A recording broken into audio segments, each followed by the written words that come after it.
Ladies and gentlemen, what it is, welcome to another episode of the Third Intermission Podcast. This is your boy Dave here. I'm sounding a little sick right now, so obviously the weather in Ontario is kind of switching from nice to not so nice to you want to get bottled in your head, fam? Like, it's pretty much all that types of shit and more. So if I sound a little raspy or if I sound a little half dead or nasally, just allow it, all right? You can follow us on the socials at Toronto Third, both on Instagram and on Twitter. We are working on getting a blue sky within the next couple of days, so keep tuned for that. You can also subscribe and listen to us wherever you get your podcasts from. That includes Apple, Google, Spotify, iHeartRadio, and our friends over at Podbean. So it's going to be a two-man show tonight. We have the hand of the king himself, freshly arrived from Vancouver, BC, watching the Argos win their 19th Grey Cup the previous evening, number 2 for Double Blue. But of course, let's focus on the topic at hand, which is hockey. And of course, me introducing the hand of the king himself, Mr. Avry McDougal, Avry Wagwan. Yo, that's right. I'm back from the Grey Cup. I'm back from what was probably one of the more shocking results I've seen in a long time. I figured out, I thought it was going to be a close game. I wanted Toronto to keep it close. I didn't think they would come in that second half and just slap out the Bombers. I didn't see that one coming in the second half. I watched that entire game from like kickoff to like the last knee or to the last second, and I'm going to be completely honest. Toronto's defense basically destroyed Winnipeg. I can genuinely understand why Bombers fans are virtually upset. But at the same time, like, Toronto's defense was on another level during the Grey Cup. Dejan Brissett definitely deserved most outstanding Canadian. Nick Arbuckle definitely deserved most outstanding player of the entire game last night. And you know what? Like, I don't genuinely say this enough about the Argos, but like, that was a master class, a defensive master class on Sunday. No. Yeah, I think it was. And like, shout out to Winnipeg though, but like Tutu's like, if your quarterback is literally having an issue with his hand, like, you go to the next guy. Zach Collaros did not do himself any favors in the second half. Yeah, no, it's clear the hand was still bugging him. I know they went briefly to Terry Wilson Jr. to try and stem the bleeding, literally and figuratively. But yeah, Collaros, nasty hand injury, went to a glove, couldn't throw properly. You could see him cringing, trying to throw in that game. And yeah, that sparked the undoing of Winnipeg. Like, really and truly, like, the third quarter was up till about, like, say, the end of the third. It was extremely close. And like, obviously that last play in the third quarter, where Toronto nearly fucked up and gave Winnipeg the ball on their 25, like, that practically locked up, like, say, a good chance for Winnipeg to, like, literally run up things. But after that penalty had gone back, it was just like, okay, this is interesting. And once that game, once Toronto had scored that first touchdown, or sorry, not that first touchdown, that second touchdown in the fourth quarter, you knew that game was over. And then, of course, like, after the pick six, it was practically done. Winnipeg was cooked.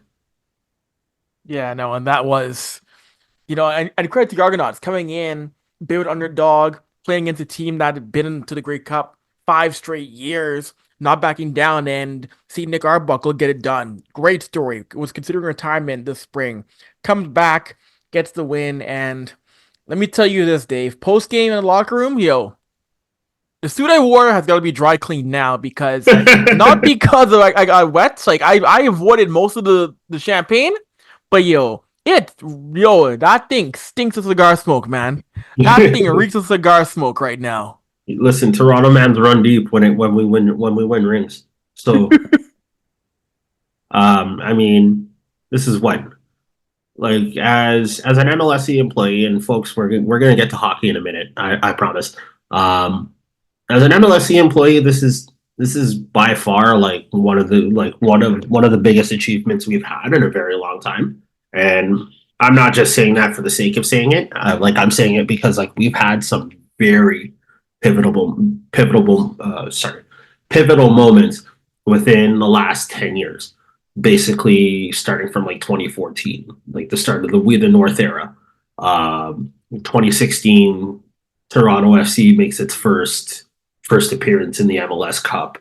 2017, we saw Raptors 905, we saw TFC, and we saw the Marlies end up winning their first championships, which was crazy. And then the Argos basically won their first championship essentially under Tannenbaum. But of course, if you want to be a purist about it, like it wouldn't have technically counted under MLSC's hands. Then of course, Argos won again in 2022. And that was the first big championship since the Raptors in 2019.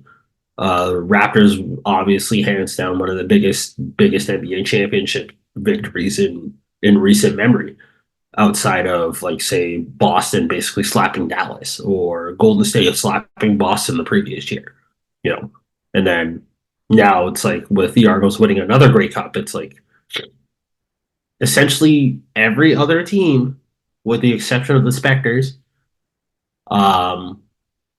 PWHL franchise, obviously, the Blue Jays and the Leafs have not won championships yet. And you've got to wonder, like, with the WNBA basically coming to Toronto in less than like 2 years, the Spectres now practically getting started at the end of the month. The Blue Jays hopefully not shitting the bed with Shapiro and Atkins, although we both know that they should have been fired literally yesterday. And then, of course, with the Leafdom, who have not won a Stanley Cup or even made it to the Stanley Cup finals in 58 years. It's kind of jarring to see that basically every team that has essentially come after 1967 in Toronto's atmosphere has basically won a championship at this point. And it's just like, what the hell's going on here? I don't know. I guess that's just me, but like, once in this lifetime, it would be nice to see the Leafs actually make the Cup final, like regardless of whether they win or lose. Like this needs to change. What I mean? They've had their chances in the past 25 years, and past 30 years. They've had their chances.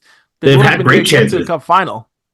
They've had very great chances. I mean, we got screwed by Gretzky in Game 7 in '93. That Montreal-Toronto final would have fed families in 1993. 1994, we got slapped by a hot Vancouver team. 1999, we ran into the Dominator. And then 2002, like Carolina just got lucky. That's all it was. And ever since then, like we have not touched a conference final since 2002. It's now 22 years since then. But I will say this much: after the whole 93 Game 6, the high stick Game 7, that was Wayne Gretzky's last great. Let me remind you who the FIM moment in that Game 7 was. Hat trick. Trust me. And then going off to St. Louis and then finishing off his career in New York, like you didn't really hear much of him. I mean, like he did some shit. He did some shit in New York. Don't get it twisted. So, I mean, he's still top 5 player. He wasn't the guy who's gonna break record books in terms of single game total, but he was still out here leading team in scoring with a bad back then. That's true. Speaking of which, actually, that's one of the topics we were definitively going to talk about real quick. Ovechkin is actually just 29 goals away from Gretzky's all-time scoring record. I know Gretzky's hit 805 in his career. 894 is Gretzky. 894, yeah, okay. Then Ovi's like 29 goals away. He's at like 865 right now, right? Yeah. So if Ovi were to hit 895 by the end of the season, you think like Ovi is retiring at that point? I I would give Ovi maybe 1 or 2 more years. I could see Ovi maybe crack into the see how he can take it before he goes back to Russia. I know he wants to play his final year in Russia, so we'll see. But yeah, Hmm. I do think once he gets past Gretzky's mark, you start hearing from him. Yeah, I'm gonna start winding things down in the NHL because he's beyond that. There's not much really else from the chase because he's got his cup ring, he's got the scoring titles, he's got trophies galore in the league. That's the last thing from the really chase in the league is scoring is Gretzky's record. That's really the last thing. Pretty much. And you know what? Like, I don't think we're ever going to see another prolific goal scorer, probably outside of Austin Matthews, that might be even able to touch that record. So I'd say maybe Connor McDavid might be able to touch it, but we'll see. Like that is a record where you need it's not just being able to score. Yeah. You need 19 to 20 years of perfect health to even have a chance getting that record. Like No, you I fully agree. I fully yeah. agree with you. Like again, like to have that much longevity in your career, especially with like say a prolific playmaker that can actually set you up for goal, Yeah. right? Like sometimes being a good goal scorer means creating your own chances, but it also means having like say someone that can basically set the line up for you. And if like you don't have either of those things, it's like chances are you're not going to score very many. No, it's and for Ovi, he's been in the perfect spot in Washington where he's had perfect line mates to set him up. He's able to create his own chances. He's had very few quote unquote down years in Washington. And when you look at other players who are in the top 10, top 15 of scoring, they were Yeah. stuck at some point. They were stuck in a team that couldn't get them over the hump when it came to their totals. So they ended up ending their careers at say 650 goals, 670, 700. They couldn't get past that mark to really sustain a career which you could get to Gretzky's mark. Mm-hmm. Well, ideally speaking, at this point, like it's practically Ovi's to lose at this point. Exactly. Ideally speaking, like could we see it happen by I don't know if he's on the pace that he's on right now, like it could probably be done as early as April. If he really wants to be be at that point, say by like the All-Star break, I think he can do it, but like he really has to push himself. Oh yeah, like it's incredibly doable, and he's also doing this. He's doing this also at 39 years old. Guys at that age don't go on a scoring pace like that in hockey. That is Exactly. a very it's a once in a lifetime thing for him to be scoring this rate at nearly 40. So yeah, I think Ovechkin can comfortably get to that mark, bearing a possible scoring slump. But no, I think it's inevitable for him to get it this season, Dave. Of course. And you know what? We're gonna definitively keep an eye on that. Hopefully we can see greatness before maybe the Leafs actually even touch a conference finals in this lifetime.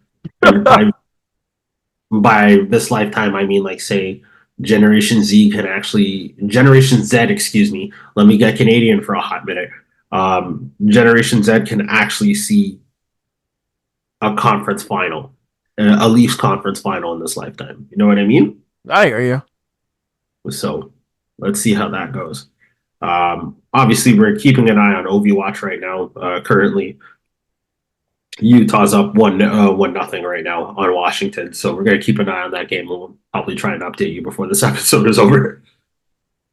All right, so folks, we are going to talk about a couple other things tonight. We're also going to talk about how the Leafs basically beat the Oilers on Saturday after a miraculous comeback win. We're also going Here we go. shut up. We're also going to look into the Ryan Reaves suspension, him getting 5 games for that, basically that head hit on Saturday night when the Leafs beat the Oilers in overtime. And the PWHL has unveiled a neutral game site schedule where 7 NHL venues are officially going to get PWHL games. not surprising that Toronto doesn't essentially have a date, but you never know if, say, they can actually have a couple games at the Big Bank Arena. So we're obviously going to talk about that and so much more. First things first, let's talk about the one thing that's basically burning a hole through Avery's mind right now, which is the Leafs and Oilers game back on Saturday night. Oilers were up 2-1 when the Leafs had tied it and then taken a big lead in the third period before Leon Draisaitl had decided, you know what, let's make things interesting. Scored late in the third and essentially created a little bit of overtime where Mitch Marner basically said, "Hush him out." Uh, overtime done, and basically just scored within 40 seconds, embarrassing Avery. Embarrassing Avery all over the place in our group chat. Leafs win 4-3 in overtime, giving it essentially snapped Edmonton's winning streak. Connor McDavid was held off the score sheet the entire evening. Avery, I'm just gonna say this right now. Yeah, what you got, huh? What you gonna say? Y'all deserve that L on Saturday. I'm just saying. What? Nothing to say? Listen, that game, that should have been Edmonton skating away with 2 points, but my plight here at that game was the issues defensively and in net were glaring. And now, in the third period, they had to be better in a couple aspects. Evan Bouchard had not turned the puck over that late in the third, and also, too, Stuart Skinner, who I love Stuart Skinner, but he had to be better when it came to making a save. These were two of the glaring struggles against Toronto, but when I see Evan Bouchard, here's the one thing I'm not going to do. People are now been on him this year because, yes, there have been some things in which Bouchard has struggled at. There's been errors in his play. But, I'm not going to be out here on these streets saying bench Bouchard. You wild for that. No, you get worse by taking him out of the lineup. You get worse by trading him away. Yeah, he had a rough night, but you don't get better by dealing away a guy who would be in the top pairing on any other team in this league, and probably including Toronto. Probably not. And you know what? Like, there's only so many nights where you can handle things like that. And you know what? Like, I gotta give a good shout out to Edmonton for that. They did really bring their A game, and I do want to correct myself really quickly here. Connor McDavid did get an assist on the Draisaitl goal late in the third period. So yes, I do want to say, I do want to catch myself for that one on that here. Real talk though, Toronto really did pull out the win. Of course, Bobby McMahon out here in these streets, basically, embarrassing Edmonton's defense. Mitch Marner showing that he's like, oh, okay, you know what? Like, I can do this without Matthews. Watch me work one time. And you know what? I wasn't happy with the start, but I was happy with the finish. And you know what? Anthony Stolarz has basically shown himself as basically 1A for the Leaf Dem. And I gotta say, it's been a pretty solid pickup for the Leafs. Yeah, no, Stolarz, he's proven himself as one of the main guys in net in Toronto. He's made the big saves when called upon. He's a picture perfect guy who just needed a place looking for a goalie to get the net. It wasn't going to happen in Florida, obviously, but he's taken a chance in Toronto and run with it in a major way. This really makes me wonder, though, like, say, is there going to be enough room for both Stolarz and Wall going forward if, say, the Leafs make a deep playoff run? Because, like, who would you go to at first? I mean, it's a fair question. I think really right now, I think the way things are going right now, and especially if you go into a playoff series, you try and ride the hot hand. You go to whoever's giving you the wins right now. And as of right now, it's Anthony Stolarz, but I think you gotta go to whoever's hot coming in if you're going into round one of a playoff series, Dave.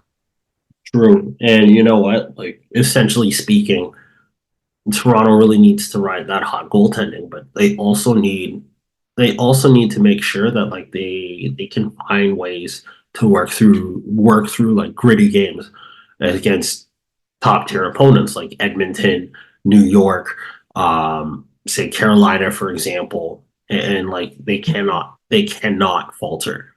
Like obviously with say Boston, Toronto finally getting a win against Boston not too long ago, and it's just like holy shit, this is finally happening. But like Toronto really needs to be consistent about that. It's like, yeah, sure, you get your win here, you get your win there, but like you need to be consistent enough in order to be able to actually win games.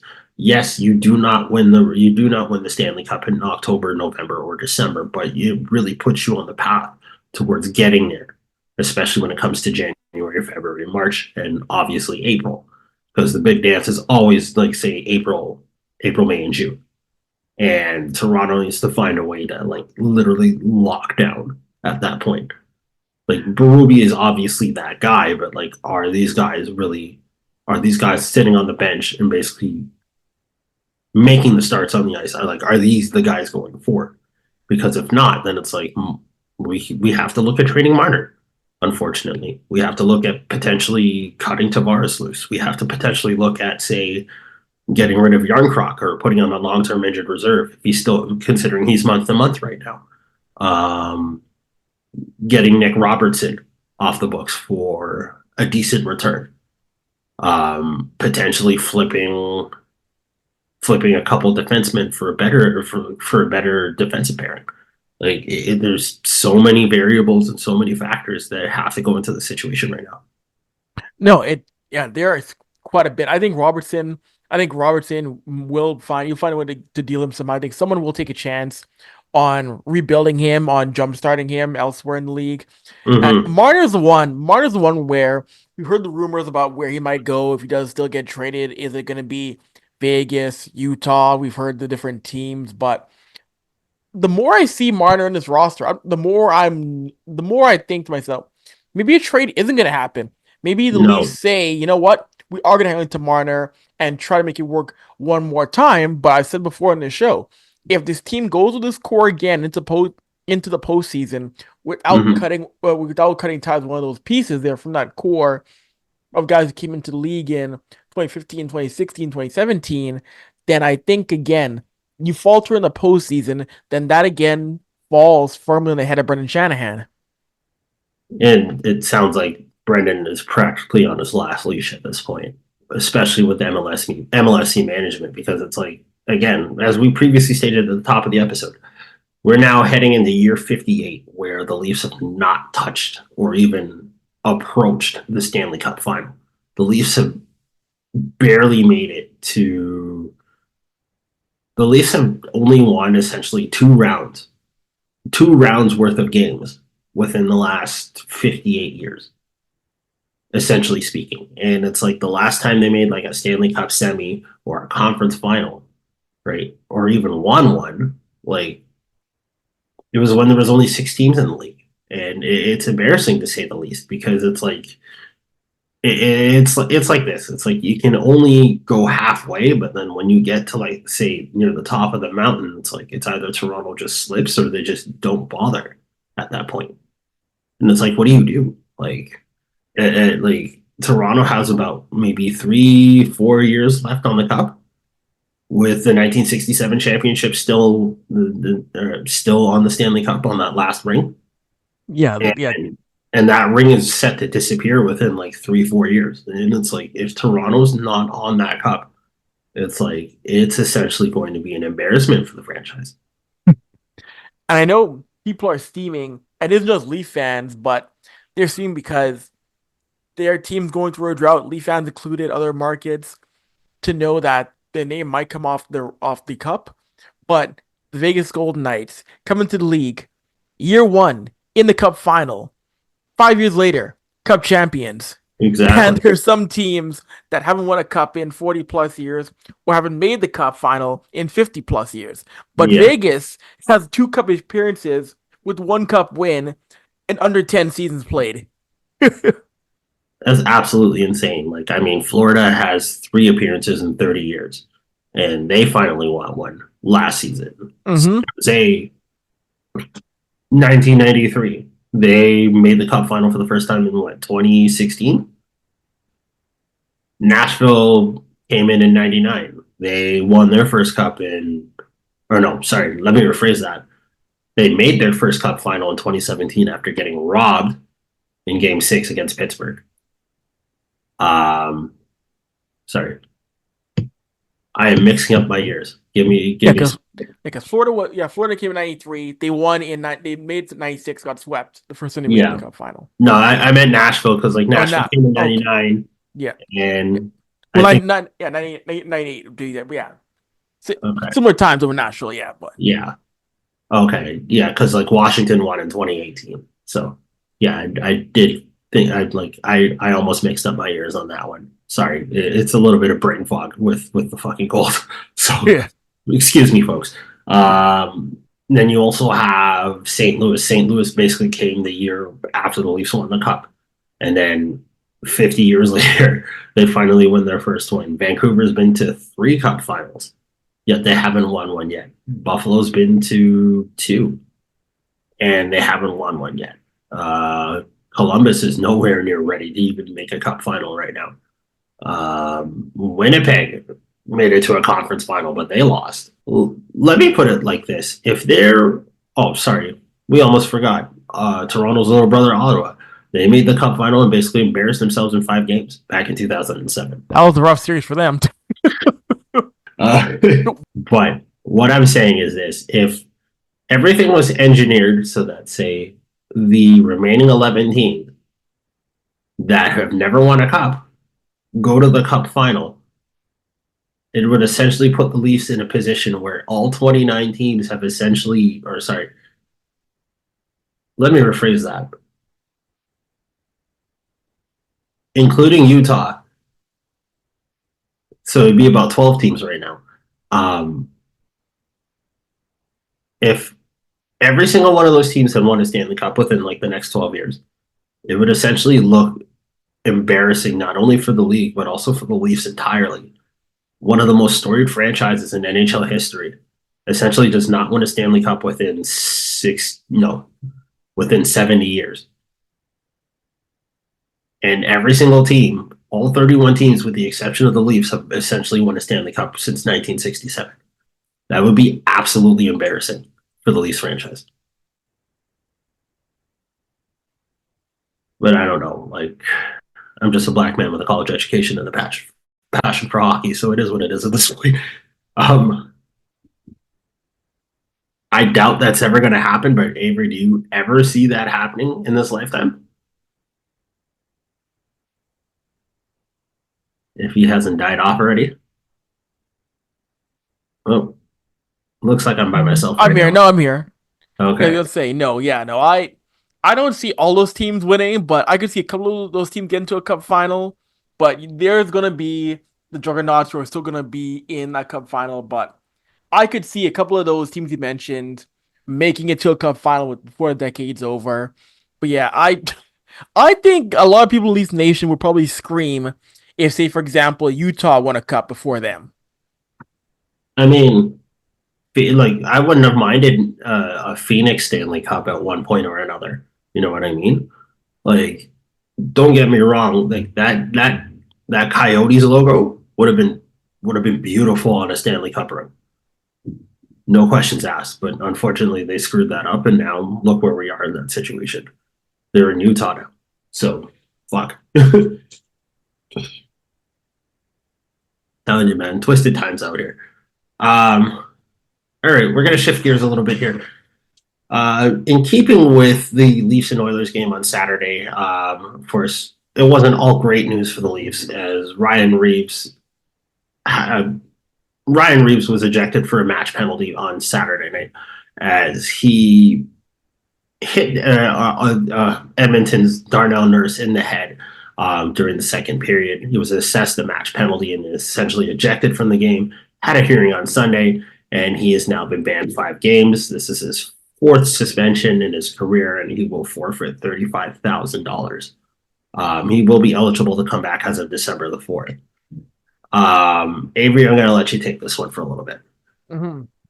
Yeah, and all of us who saw the hit, there was a dangerous play of course, this isn't a guy who, I mean, you mentioned it, Dave, been spending multiple times. Now, guys aren't trying to intentionally hurt players, but intent or not, it was a dangerous play in which the head of contact took all of the blow. Darnell Nurse goes down. He's bloodied, cut up, and it was a warranted suspension.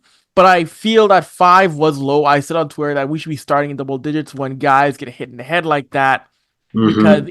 in the IIHF they have a zero tolerance for headshots, which I think should be NHL's rule when it comes to shots to the head. It was a dangerous play. Reeves should be lucky he only got 5 games as a repeat offender. And my thing with this is that I said it before on different shows, podcasts, whatever. I saw a lot of people saying online, "Oh, Nurse should have kept his head up. Wasn't paying attention. That was a clean hit." There is no such thing, Dave, as a clean hit to the head. There is no such thing as hitting a guy high in his head and that being a clean play. That is the most dangerous part of the body to hit Mm-hmm. with a shoulder, with an elbow. So I don't know if people can ever scream that's a clean hit. I feel like the words clean hit should be considered an oxymoron at that point. Yeah. And ideally speaking, like there's no such thing as a clean hit to the head. I gotta fully agree with you on that. Um, Now 5 games, I guess is a little low, even in my opinion. And you know what? I think Ryan Reaves got lucky. He got extremely lucky by the Department of Player Safety, or as Troy would call it, or as I would call it, the Department of Player Stupidity at that point, because ideally speaking, George Peros has no idea what the fuck he's doing, and he still doesn't know what the fuck he's doing, and he will never know what the fuck he's doing.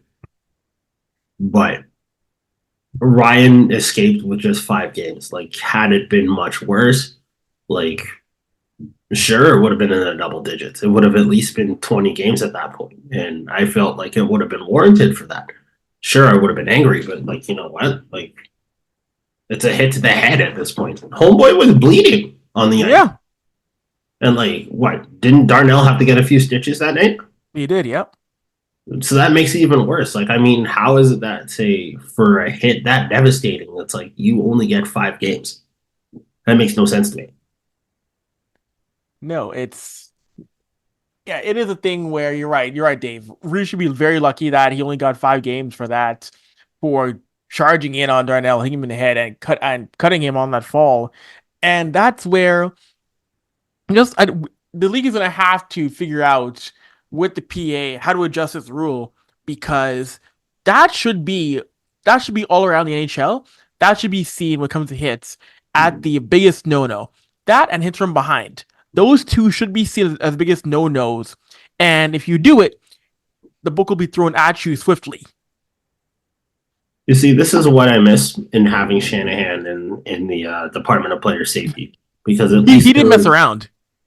there was also a precedent set too. So it's not like everything was just completely stupid at that point. You know what I mean? Yeah. Yeah. No, I will give Shanahan credit for that one. He was in that role. He was dishing out suspensions like, yo, like mashed potatoes at hot lunch. Yo, you getting 10, you getting 12, you getting 13, you getting 9. She was ruthless with the suspensions. And they were openly deserved too, because it was like there was literally concrete evidence stating that, like, okay, you know, this warranted this, and based off of this rule, and you know, you basically boarding a player with the intent to injure. It's like, okay, according to this rule in the NHL player handbook, it's like, okay, you know, that's like what, 4 games, 5 games. If you're a first time offender, it's like, okay, fine, I'll be lenient, but I will throw the book at you the second time you do it. And it's like repeat offenders essentially got what they just deserved in that situation. And unfortunately, Nazem Kadri was a victim of that system. But at the same point in time, there was actual precedent for everything. And, you know, like it felt like the Department of Player Safety actually had a genuine direction on not only, say, keeping players safe, but also making sure that, say, repeat offenders learn their lesson and they didn't do it again. With George Peros at the helm, it's been an absolute nightmare. And unfortunately now it's like you got guys who are basically getting headshots left, right, and center. You got dirty plays left, right, and center, and it's just like, it's taking away from the essence of like trying to play the game without the intent to injure. Yeah, and the fact that we don't have a standard in the Peros is just jarring to me. The fact that we don't know what's 5, what's 2 games, what's 6. Like, there needs to be consistency. There needs to be a level of standards. We can expect this to. We need some level of consistency so that we're not wondering, okay, what's it going to be? Take the element of surprise out of these suspensions, please. It has to change. It really does. And you know what? Like for Toronto to actually have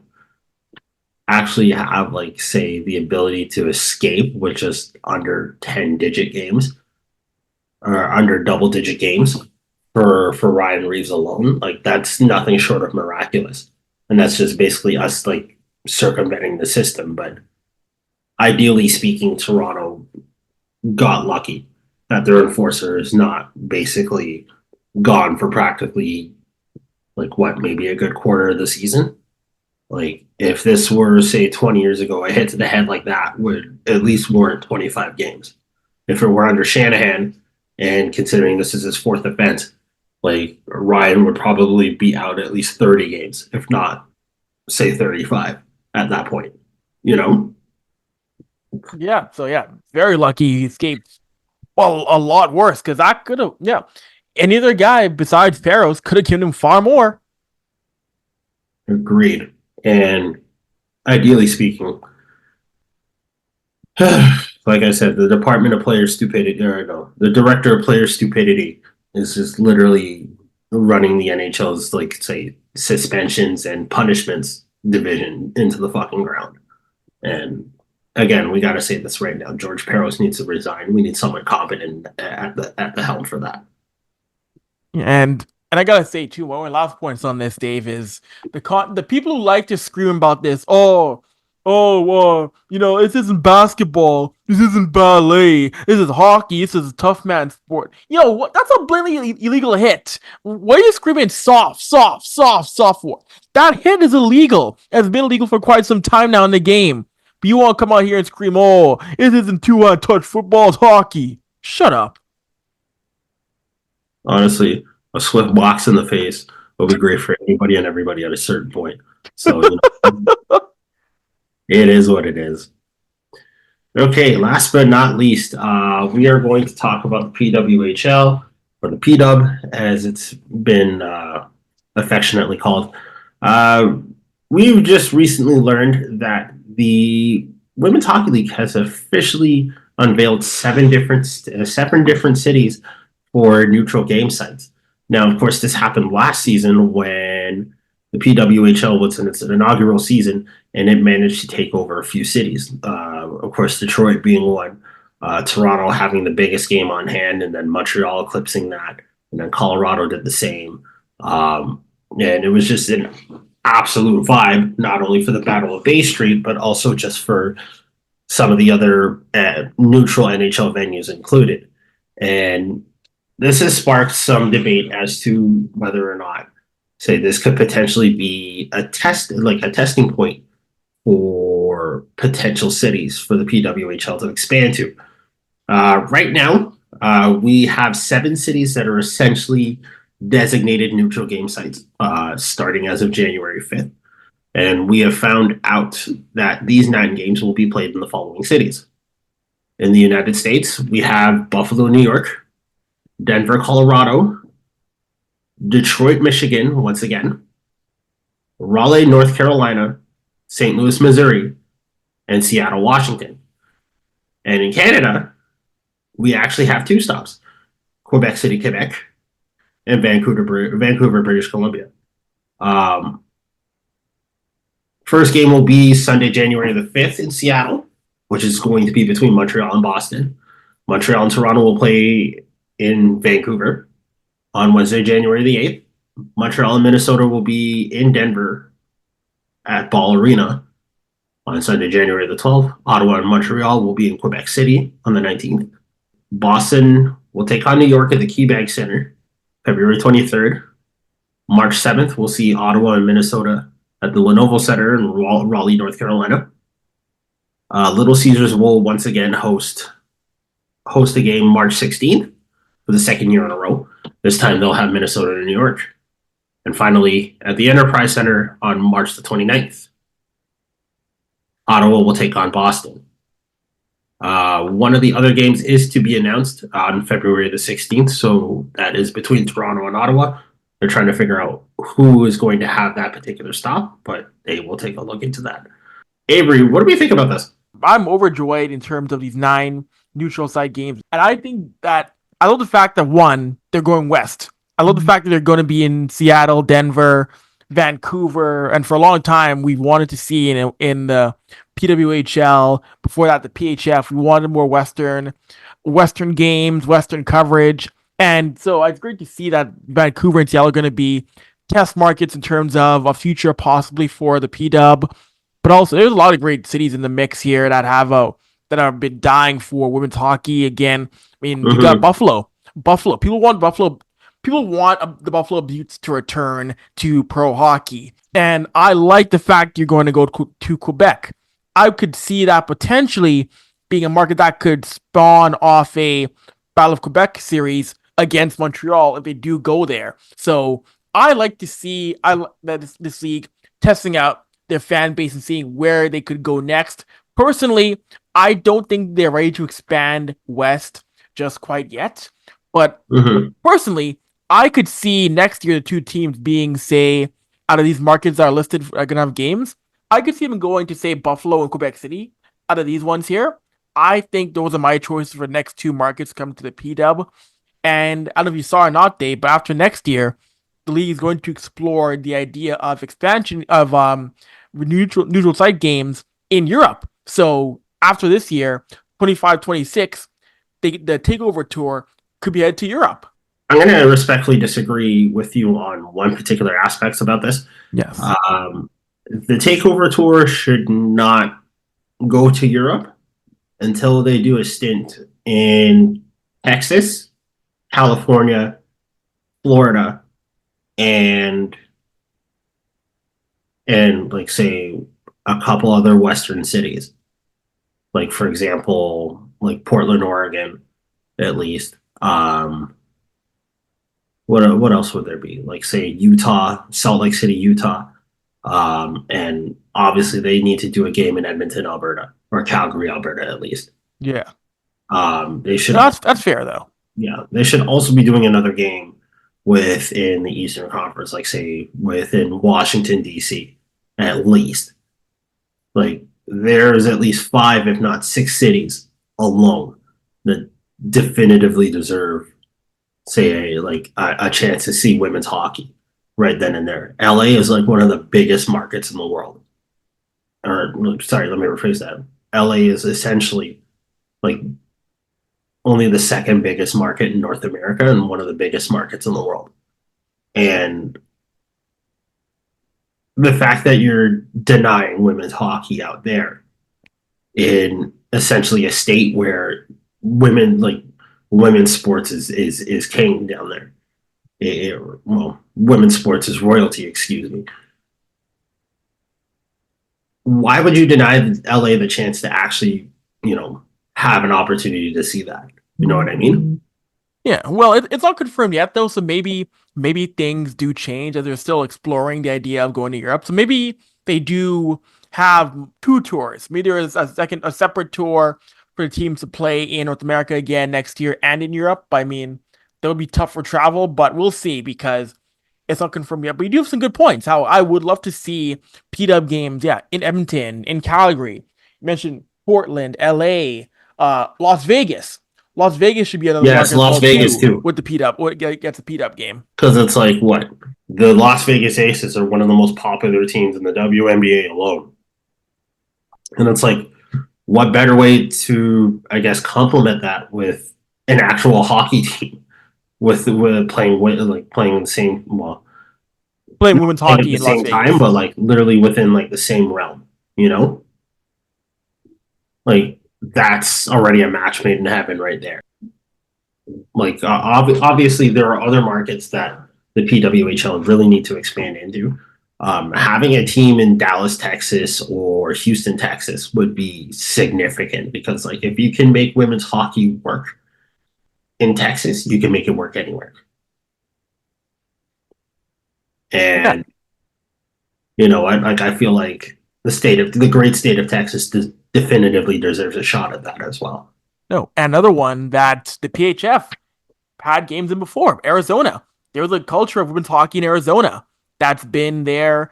Also, too, Arizona State women's hockey is down there, and they've had. I mentioned the PHF had the championship series in Arizona in Phoenix. So Mhm. there's a few of the American markets that definitely deserve love from the PW.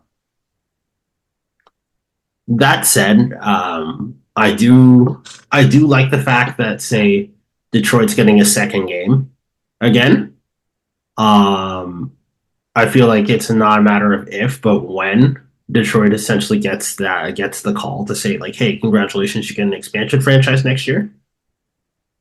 Because essentially speaking, Detroit's been nothing but a great host within the last year. Well, they've killed it. Yeah. And like what? Pittsburgh didn't have a game last year, I don't believe, correct? Pittsburgh. I can double check that to make sure, but Pittsburgh has been a market that people have wanted them to go to for a while. I know the PHF had a game in Pittsburgh. That's the market that the PHF explored extensively, in the past. Mm-hmm. And then, of course, you also have Philadelphia as well. You also have New Jersey. Ideally, like you should be able to have something like that, especially with the fact that, like, hey, you know, there are other hockey markets and there are other, say, women's hockey markets and women's sports markets that you really need to break into. Exactly. And yes, that's right. Yes, last year they had the game on March 17th in Pittsburgh at Yeah, PPG Paints Arena. Yeah, Pittsburgh had that game with Montreal and Toronto last year, who played in yeah. Pittsburgh. So ideally speaking, um, this needs to happen. So shit needs to change. Um, Personally, you don't go to Europe before you go to LA or Las Vegas or even Miami or even Dallas because those are some of your biggest markets. And if you cannot break through there, why go to Europe first? I So, mean, yeah. I mean, I get why, because there are a lot of European players in this league, and I understand why they're trying to broaden their horizons. But no, mhm, I do agree that you should tackle the North American markets first before you go to Europe. I think there's a lot of North American markets that deserve that game first before you take that big jump and go to Europe. exactly. So obviously, we're going to look into that and hopefully, Toronto, or sorry, let me rephrase that. Hopefully, the PWHL actually finds a way to, make these markets work and, create, say, lasting memories that will essentially blossom into, like, say, new expansion sites for the PW. And as long as things can work where, say, where their NHL counterparts can actually play in between them, you know, it'll give not only, say, other arenas some, like, much needed revenue, but it'll also give hockey, like, the much needed jolt it desperately needs in order to be able to, say, create a culture where hockey is actually, like, a viable sport to watch and play as well, you know. So hopefully that works out. But other than that, my voice is starting to go, so I think it's time to wrap up this episode. Don't you agree? Yes, no, you can wrap things up here, Dave. All right. So, anyways, I want to say thank you for letting us grace the space in between your head top. Obviously, it was a two-man show, but this was kind of fun. There is no black on black crime in this episode, so obviously. Oh, jeez. All right, man. He was waiting for you out of pocket. The out of pocket was talking to him like the Green Goblin mask. It was. I'm getting roasted by the Planters mascot over here, so, like, yo, All right, man. wagwan right now, like, yo, man's so salty, he's saltier than McDonald's French fries when they first come out of the fryer. But anyways, just want to say on behalf of Avery, thank you very much for listening to this episode. Like I said at the top of the episode, you can follow us on the socials, and you can listen to and also subscribe to us wherever you get your podcast from. We are working on getting another social and hopefully getting rid of the one Elon has basically killed off. So you never know where you'll find us. But until next time, deuces. Oh, and just as a reminder, make sure you all drink your water. Make sure it's Dasani water because fuck everything else. All right. Good night.